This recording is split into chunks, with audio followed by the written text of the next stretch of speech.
This video explains limiting reactants and how to find out the maximum amount of product you can make. So the first thing you have to realize is you got two reactants, so you're actually going to have to work two different problems. So this one starts us out with 100 grams of each reactant, so I'll just start with the NH3. Take that and get to moles, because you can't do anything until you're in moles.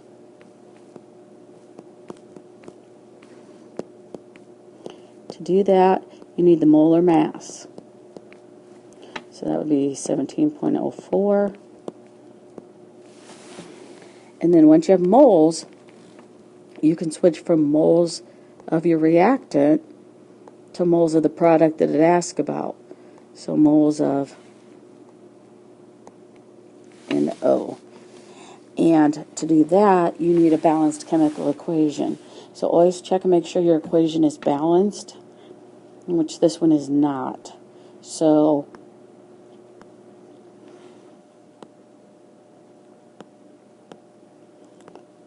I'll go ahead and balance it there. And then the numbers that you use to balance it are the ones you put in the equation.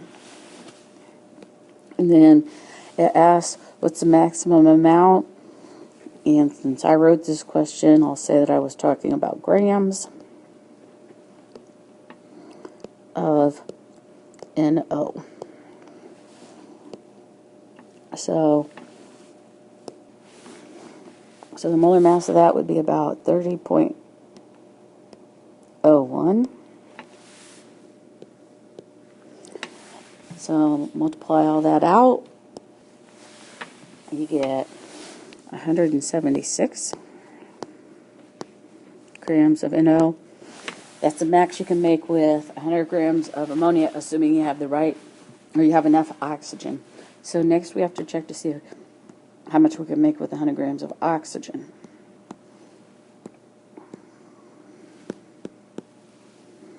Same process, get to moles. Remember that you have O2 for oxygen. So that'd be 32 grams. Then moles of oxygen to moles of NO. So 7 for the oxygen and 4 for the NO. And then your molar mass of NO is going to be the same.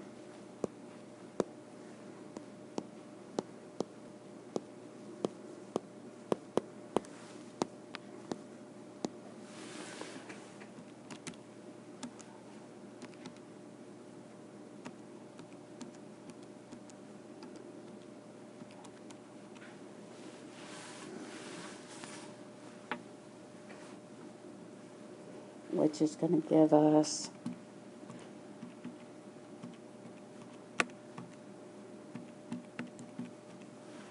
0.0595.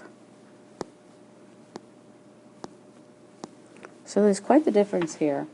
What this is telling us is we're going to run out of oxygen long before we get to 176 grams of NO. So the most we can make with those two amounts of those two ingredients is going to be the 0.0595, because you're going to run out of the oxygen then. So then you're going to have a lot of excess ammonia, which isn't a problem for us as students, but when you're in the business world, you're not going to want to waste a bunch of your reactants, so you would have to scale down on the ammonia. Anyway, that's how you calculate that. Hope this helps. Bye.